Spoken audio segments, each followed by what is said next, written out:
Bertemu kembali kita dalam video pembelajaran Sistem Informasi Akuntansi. Selanjutnya kita akan membicarakan topik mengenai siklus pengeluaran, yaitu terdiri dari pembelian dan pengeluaran kas. Dalam topik ini dibahas terdiri dari pemesanan ordering, penerimaan, receiving, menyetujui faktur pemasok, dan pencairan tunai. Semua topik ini akan disajikan oleh Fatimah, kemudian dilanjutkan oleh Fernando Moses, serta Fitri Nazwa Deswanti dan Ilham Fauzi. Video pembelajaran ini diselenggarakan di Program Studi Pendidikan Akuntansi, Fakultas Ekonomi, Universitas Negeri Jakarta 2022. Selanjutnya, mari kita saksikan penyajian yang akan disampaikan oleh pembicara kita berikut ini. Terima kasih. Halo teman-teman, pada kesempatan kali ini kami akan membahas mengenai siklus pengeluaran, pembelian dan pengeluaran kas. Kami dari Pendidikan Akuntansi Angkatan 2020 Universitas Negeri Jakarta yang terdiri dari Fatima, Fernando Moses, Fitri Nazwa Deswanti, dan Ilham Fauzi, yang mana diampu oleh Dr. Mardi MSI. Baik, yang pertama kita akan masuk ke tujuan pembelajaran. Nah, di sini ada 3 tujuan pembelajaran. Yang pertama, yaitu menjelaskan aktivitas bisnis dasar dan operasi pemrosesan informasi terkait yang dijalankan dalam siklus pengeluaran. Kedua, mendiskusikan keputusan penting yang harus dibuat dalam siklus pengeluaran dan mengidentifikasi informasi yang diperlukan untuk membuat keputusan tersebut. Ketiga, mengidentifikasi ancaman utama dalam siklus pengeluaran dan mengevaluasi kecukupan berbagai prosedur pengendalian untuk menghadapi ancaman tersebut. Oke, selanjutnya kita masuk ke siklus pengeluaran. Apa itu siklus pengeluaran? Siklus pengeluaran atau expenditure cycle adalah serangkaian aktivitas bisnis dan operasional pemrosesan informasi terkait yang berhubungan dengan pembelian serta pembayaran barang dan jasa. Dalam siklus pengeluaran, pertukaran informasi eksternal yang utama dilakukan kepada pemasok atau vendor. Dalam perusahaan, informasi mengenai kebutuhan untuk membeli barang dan bahan baku mengalir ke siklus pengeluaran dari siklus pendapatan dan produksi, pengendalian persediaan, dan berbagai departemen. Tujuan utama siklus pengeluaran adalah untuk meminimalkan total biaya perolehan dan pemeliharaan persediaan, perlengkapan, dan berbagai layanan yang diperlukan perusahaan agar perusahaan dapat beroperasional. Selanjutnya ada kegiatan siklus pengeluaran. Untuk mencapai tujuan tersebut, manajemen harus membuat keputusan penting, yaitu yang pertama, berapakah tingkat optimal persediaan dan perlengkapan yang harus dimiliki? Kedua, pemasok manakah yang menyediakan kualitas dan layanan terbaik dengan harga terbaik? Ketiga, bagaimana perusahaan dapat menemukan pembelian antar unit untuk mendapatkan harga optimal? Keempat, bagaimana teknologi informasi atau TI dapat digunakan untuk meningkatkan efisiensi dan keakuratan fungsi logistik inbound. Yang kelima, bagaimana perusahaan dapat memelihara kas yang cukup untuk memanfaatkan setiap diskon yang ditawarkan pemasok. Dan yang keenam, bagaimana pembayaran ke vendor dapat dikelola untuk memaksimalkan arus kas. Jawaban atas pertanyaan-pertanyaan tersebut mengarah ke bagaimana sebuah perusahaan menjalankan 4 aktivitas siklus pengeluaran dasar, yaitu yang pertama, memesan bahan baku, perlengkapan dan jasa. Kedua, menerima bahan baku, perlengkapan dan jasa. Ketiga, menyetujui faktor pemasok. Dan yang terakhir, keempat, pengeluaran kas. Oke, dalam siklus pengeluaran tentunya terdapat berbagai macam ancaman dan juga ada pengendalian terhadap ancaman tersebut. Nah, untuk ancaman pertama, ancaman umum pertama adalah data induk yang tidak akurat atau tidak valid. Kesalahan dalam data induk pemasok dapat menyebabkan pemesanan dari pemasok yang tidak disetujui, pembelian bahan baku yang kualitasnya inferior atau rendah, lalu pengiriman yang tidak tepat waktu, dan lainnya.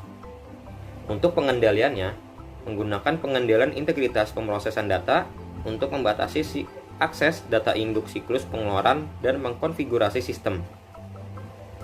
Untuk ancaman yang kedua, ancaman umum kedua dalam siklus pengeluaran adalah pengungkapan yang tidak diotorisasi atas informasi sensitif. Untuk pengendaliannya, mengkonfigurasi sistem tersebut untuk menggunakan pengendalian akses kuat untuk membatasi siapa yang dapat menyampaikan informasi seperti itu. Ancaman ketiga, yaitu siklus pengeluaran berkaitan dengan kehilangan atau penghancuran data induk.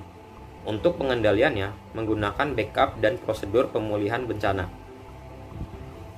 Oke, setelah kita mendengar materi pengantar terkait siklus pengeluaran, selanjutnya kita masuk ke kuis pertama dengan pertanyaan, apa saja aktivitas utama dari siklus pengeluaran?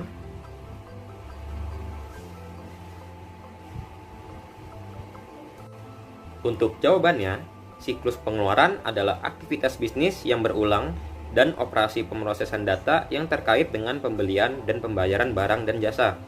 Tujuan utama dari siklus pengeluaran ini adalah untuk mempermudah pertukaran kas dengan para pemasok untuk barang dan jasa yang dibutuhkan. Selanjutnya adalah pemesanan atau ordering pada bahan baku, perlengkapan, dan jasa.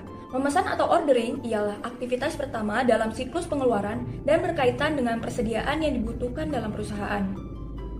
Terdapat 4 pendekatan dalam pemesanan. Yang pertama, mengelola dan menjaga persediaan dengan pendekatan economic order quantity atau kuantitas pesanan ekonomis, di mana adanya perhitungan pesanan yang optimal sehingga dapat meminimalkan biaya pemesanan, penyimpanan, atau kehabisan stok. Biaya pemesanan terkait dengan proses transaksi pembelian, sedangkan biaya penyimpanan terkait dengan penahanan persediaan, dan biaya kehabisan stok adalah biaya yang dikeluarkan apabila terjadi kekurangan stok akibat penjualan yang hilang atau produksi yang tertunda. Lalu yang kedua ada reorder point atau titik pemesanan ulang, yaitu menentukan waktu untuk memesan stok. Yang ketiga, karena pendekatan IOQ seringkali menghasilkan persediaan dalam jumlah besar namun tidak menghasilkan keuntungan, maka muncul alternatif berupa perencanaan kebutuhan material atau Materials Requirement Planning atau MRP dan sistem persediaan Just in Time atau JIT Inventory System. MRP sendiri digunakan untuk mengoptimalkan persediaan barang yang dibutuhkan dengan merencanakan jadwal pembelian secara rinci, sehingga pola permintaan produk dapat diprediksi. Contohnya adalah bahan pokok konsumen. Sedangkan sistem persediaan just in time diperlukan untuk menjadwalkan produksi sebagai respons terhadap permintaan pelanggan sehingga mengeliminasi persediaan barang yang jadi, namun tetap menyimpan bahan baku yang cukup untuk menyesuaikan produksi yang dijadwalkan. Dalam masalah produk, sistem ini tidak dapat memprediksi permintaan barang dengan akurat karena harus menunggu permintaan baru dapat merespons. Baik MRP dan JIT sama-sama meningkatkan efisiensi dan mengurangi biaya pengeluaran untuk persediaan. Setelah mengidentifikasi kebutuhan yang akan dibeli, perlunya memilih pemasok yang tepat sesuai dengan kriteria yang ditentukan oleh perusahaan. Faktor yang perlu dipertimbangkan dalam memilih pemasok yaitu, pertama harga, dengan membandingkan seberapa kompetitif dan wajar harga yang ditawarkan oleh pemasok. Lalu yang kedua, kualitas bahan baku, yang mana perlu meninjau mutu bahan baku yang digunakan oleh pemasok, apakah memenuhi standar kriteria kebutuhan atau tidak. Yang ketiga, keandalan dalam pengiriman, yakni seberapa baik pemasok dalam mengatasi masalah pengiriman. Setelah pemasok dipilih, kemudian identitas pemasok dimasukkan ke dalam daftar catatan induk persediaan untuk kebutuhan pemesanan selanjutnya. Selanjutnya, pesanan pembelian atau purchase order, yaitu dokumen atau formulir elektronik berisi permintaan kepada pemasok untuk menjual dan mengirimkan produk tertentu pada harga yang telah ditentukan. Pesanan pembelian ini dianggap sebagai kontrak setelah dokumen diterima oleh pemasok. Pesanan pembelian mencakup nama pemasok dan agen pembelian, tanggal pesanan dan pengiriman yang diminta, lokasi pengiriman, metode pengiriman, serta informasi mengenai barang yang dipesan. Kemudian setelah itu, purchase order dikirim ke pemasok dan barulah pemasok memproses pesanan. Selain itu, terdapat pesanan pembelian selimut yang merupakan komitmen dari perusahaan dengan pemasok mengenai pembelian barang tertentu dengan harga yang telah ditetapkan dari pemasok dalam jangka waktu yang ditetapkan. Pesanan pembelian selimut ini tentu akan membantu pemasok dalam kepastian pembelian sehingga aktivitas penjualannya berjalan dengan efektif. Terdapat ancaman dan pengendalian pada pemesanan atau ordering. Ancaman pertama yaitu catatan inventaris atau persediaan yang tidak akurat. Karena ancaman ini dapat menyebabkan kehabisan persediaan yang lebih, sehingga akan menghilangkan penjualan dan meningkatkan biaya, maka pengendaliannya adalah memastikan pembaharuan informasi stok atau persediaan selalu ada dengan perhitungan fisik secara berkala melalui metode persediaan perpetual. Kedua, karena ancaman ini dapat disebabkan karena kesalahan oleh ahli pengetik, maka perlu dengan adanya penggunaan teknologi informasi untuk mengeliminasi kebutuhan entry data manual, sehingga pencatatan persediaan tepat. Ancaman kedua, yaitu membeli barang yang tidak dibutuhkan. Terkadang terdapat masalah berupa pembelian barang yang sama oleh subunit perusahaan sehingga menambah persediaan barang tersebut dibandingkan barang yang diprioritaskan dan dibutuhkan. Maka perlu pengendalian dengan adanya pencatatan persediaan perpetual yang akurat, diikuti dengan pemastian validitas permintaan pembelian. Kemudian, penyedia perlu menyentralisasi atau memusatkan pembelian dengan meninjau dan menyetujui permintaan atau kebutuhan perusahaan dan pegawainya. Ancaman ketiga yaitu membeli barang dengan harga melambung. Pengendaliannya yang pertama daftar harga. Karena biaya pembelian merupakan komponen yang menunjukkan seberapa substansial total biaya produk yang diproduksi, maka perusahaan perlu mengetahui daftar harga untuk dapat ditinjau dan dikonsultasikan ketika membuat pesanan. Kedua, penawaran yang kompetitif. Hal ini dilakukan pada harga barang yang tinggi atau khusus untuk mencapai harga terbaik. Yang ketiga, tinjauan pesanan pembelian. Pengendalian pertama dan kedua diikuti dengan tinjauan pesanan pembelian untuk memastikan bahwa pengendalian telah dilakukan dengan baik. Yang keempat, anggaran. Anggaran aktual pada pembelian perlu dilaporkan untuk menekankan jumlah anggaran yang menyimpang sehingga dapat diselidiki lebih lanjut. Ancaman keempat yaitu membeli barang dengan kualitas rendah. Pengendaliannya yang pertama, menetapkan daftar pemasok baik lama atau baru yang menyediakan barang dengan kualitas yang dapat diterima dan disetujui. Kedua, sistem informasi akuntansi dapat menyediakan data kualitas produk yang dibeli dengan detail. Hal ini agar saat pelacakan dan pengukuran kualitas barang yang diproduksi tidak mengalami kegagalan karena bahan baku yang dipilih telah memenuhi standar. Ketiga, manajer pembelian bertanggung jawab atas biaya pengerjaan ulang dan memo karena ialah yang meninjau data pembelian secara teratur dan merevisi daftar pemasok yang disetujui. Lalu, nantinya sistem akan dapat melacak biaya akhir yang diketahui sehingga dapat mengalokasikannya kembali kepada Departemen Pembelian. Sebelum kita lanjut ke materi berikutnya, ada kuis nih untuk teman-teman dari materi yang telah dijelaskan. Pertanyaannya, berdasarkan tingkat kegunaan produk yang dijual suatu perusahaan, apabila produk termasuk barang yang sangat dibutuhkan oleh konsumen dalam kehidupan sehari-hari, antara MRP dan GIT, pendekatan ordering manakah yang paling efektif untuk dilakukan oleh perusahaan? Jelaskan.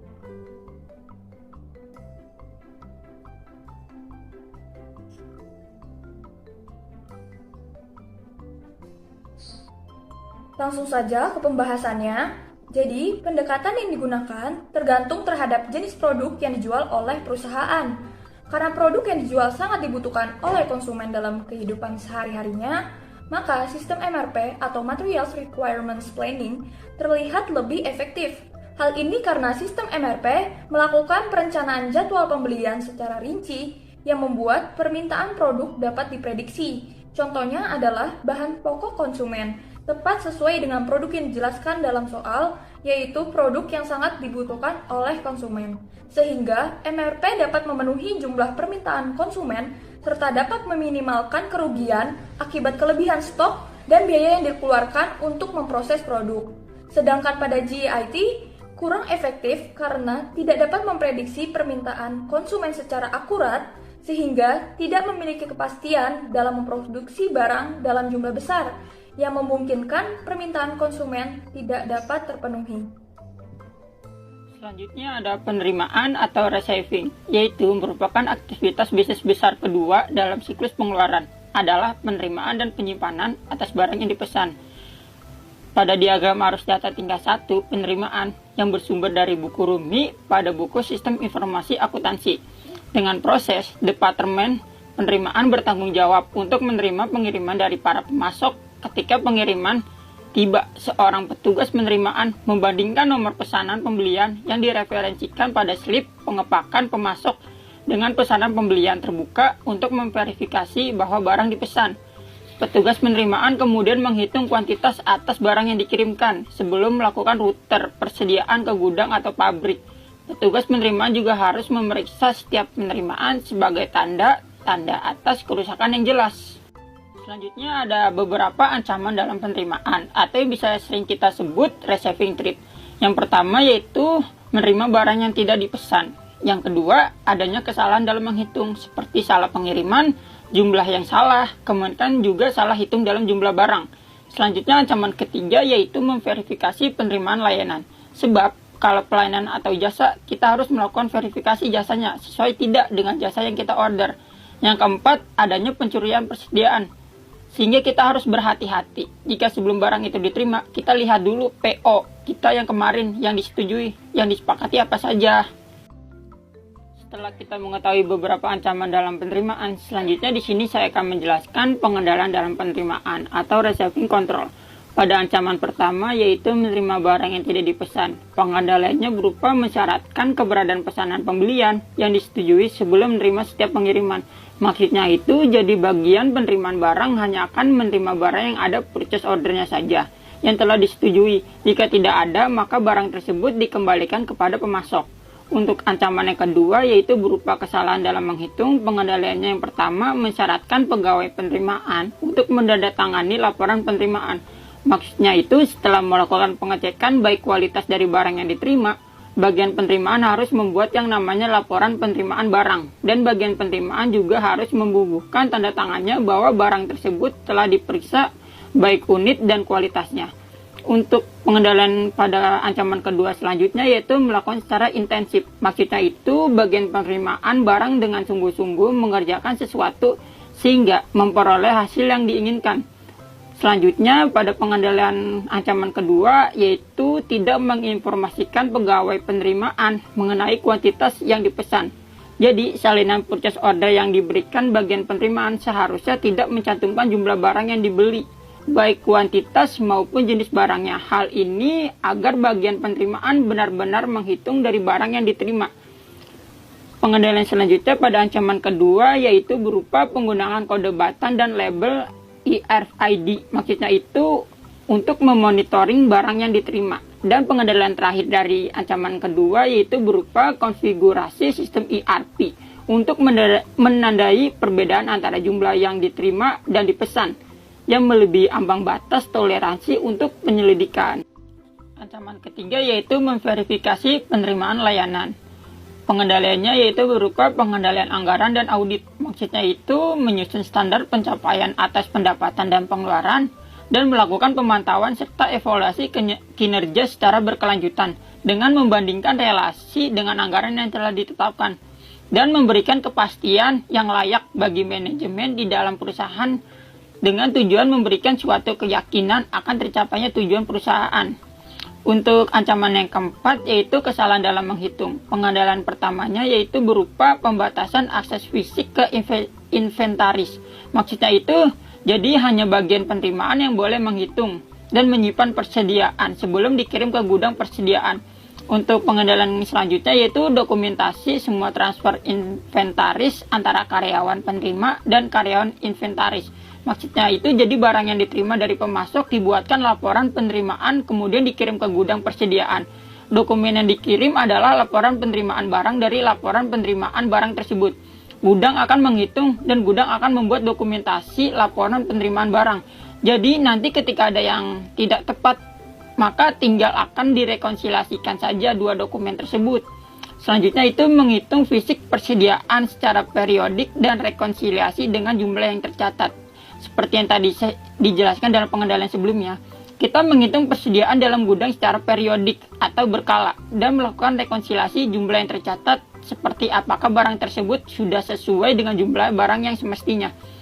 Dan untuk pengendalian terakhir dari ancaman keempat yaitu pemisahan tugas. Maksudnya itu pemisahan tugas antara yang memesan barang, yang menerima barang, dan yang menyimpan barang harus dilakukan oleh fungsi yang berbeda. Jika ketiga dilakukan dalam satu fungsi yang sama, maka akan terjadi penyalahgunaan penyalahgunaan hak atas persediaan. Selanjutnya, menyetujui faktur pemasok. Nah, proses itu berupa Departemen Utang menyetujui faktur pemasok untuk pembayaran. Ketika faktur pemasok diterima, Departemen Bagian Utang bertanggung jawab untuk mencocokkannya dengan pesanan pembelian dan laporan penerimaan yang berkaitan. Kombinasi faktur pemasok dan dokumen pendukung yang terkait disebut paket voucher. Setelah pemberian persetujuan atau approver memverifikasi bahwa perusahaan telah menerima pesanan, faktur tersebut disetujui untuk pembayaran. Nah, terdapat dua cara memproses faktur pemasok. Yang pertama yaitu non-voucher dan voucher. Selanjutnya ada pemrosesan faktur. Yang sebelumnya sudah dijelaskan, terdapat dua jenis dalam memproses faktur pemasok. Yang pertama ada non-voucher dan voucher. Di sini yang pertama ada non-voucher, yaitu setiap faktur yang disetujui diposting ke catatan pemasok individu dalam file hutang usaha dan kemudian disimpan dalam file faktur terbuka. Lalu, ketika cek ditulis untuk membayar faktur, paket voucher dihapus dari file faktur terbuka. Faktur ditandai dibayar, dan kemudian paket voucher disimpan dalam file faktur dibayar. Selanjutnya ada voucher yang kedua. Voucher pencarian juga dibuat ketika faktur pemasok disetujui untuk pembayaran, lalu mengidentifikasi pemasok, mencantumkan faktur terutang, dan menunjukkan jumlah bersih yang harus dibayar, setelah dikurangi diskon dan tunjangan yang berlaku. Nah, ada keunggulan dari sistem voucher. Yang pertama ada mengurangi jumlah cek, kedua dapat menggunakan kontrol voucher bernomor urut, dan yang terakhir memungkinkan pemisahan persetujuan faktur dari pembayaran faktur. Nah, pada materi menyetujui faktur terdapat ancaman dari hal tersebut. Yang pertama ada kesalahan dalam faktur pemasok, dan yang kedua ada kesalahan dalam memposting ke hutang. Selanjutnya, setelah kita mengetahui beberapa ancaman dalam menyetujui faktur, yang terdapat dua jenis ancaman, di sini saya akan menjelaskan pengendalian dalam menyetujui faktur. Terdapat 8 jenis pengendalian. Yang pertama yaitu memverifikasi akurasi faktur. Yang kedua, memerlukan tanda terima terperinci untuk pembelian kartu pengadaan. Yang ketiga, penyelesaian penerimaan yang dievaluasi. Yang keempat, cocokkan PO dengan laporan penerimaan. Yang kelima, pembatasan akses ke data master pemasok. Keenam, verifikasi tagihan pengiriman dan penggunaan saluran pengiriman yang disetujui. Ketujuh, yaitu kontrol edit entry data. Dan yang terakhir, yang ke-8, yaitu rekonsiliasi catatan utang usaha terperinci dengan akun pengendalian buku besar umum. Selanjutnya kita masuk pada kuis ketiga. Kuis ini untuk melihat apakah teman-teman sudah paham materi penerimaan pada siklus pengeluaran atau tidak. Nah, pertanyaan itu berupa, mengapa perhitungan dalam penerimaan harus dilakukan dengan pemisahan tugas? Saya akan memberikan waktu 3 detik atau teman-teman boleh men-stop video ini. Baik, ini jawaban dari pertanyaan kuis yang tadi. Mengapa harus dilakukan secara pemisahan tugas? Karena kalau tidak dilakukan pemisahan tugas akan menjadi ancaman dalam penerimaan seperti kesalahan dalam menghitung persediaan. Maksudnya, pemisahan tugas antara yang memesan barang, yang menerima barang, dan yang menyimpan barang harus dilakukan oleh fungsi yang berbeda. Jika ketiga fungsi tersebut dilakukan dalam satu fungsi yang sama, maka akan terjadi penyalahan guna hak atas persediaan. Berikutnya ada pencairan tunai. Pencairan tunai atau cash disbursement ialah terjadinya pembayaran uang secara tunai dan pencatatan kas yang keluar, yang mana berkaitan dengan operasional perusahaan. Pencairan tunai merupakan aktivitas terakhir dalam siklus pengeluaran dengan membayarkan sejumlah uang tunai kepada pemasok. Dan berikutnya ada ancaman dan pengendalian pencairan tunai, di mana ancaman itu terdapat kegagalan untuk mengambil keuntungan dari diskon untuk pembayaran yang cepat, membayar untuk barang yang tidak diterima, pembayaran duplikat, pencairan uang tunai, periksa perubahan, masalah arus kas. Dan pengendalian itu ada pengajuan faktur pada tanggal jatuh tempo untuk diskon, anggaran arus kas, mengharuskan faktur pemasok dicocokkan dengan dokumen pendukung yang diakui oleh penerimaan dan pengendalian persediaan, anggaran untuk layanan, dan lain-lain. Dan berikutnya itu ada pertanyaan keempat. Jelaskan yang dimaksud subsistem pengendalian keuangan. Dan ini adalah jawabannya. Subsistem pengendalian keuangan merupakan sistem pengendalian yang mengawasi dan melakukan evaluasi terhadap kebijakan keuangan yang diambil oleh manajemen perusahaan. Subsistem pengendalian keuangan menghasilkan informasi yang menunjukkan penggunaan dana perusahaan. Berikut adalah referensi presentasi dari kelompok kami. Sekian pemaparan materi dari kami sangat terbuka atas kritik atau saran terkait materi yang telah kami paparkan. Semoga materi ini dapat bermanfaat bagi kita semua. Terima kasih. Wassalamualaikum warahmatullahi wabarakatuh.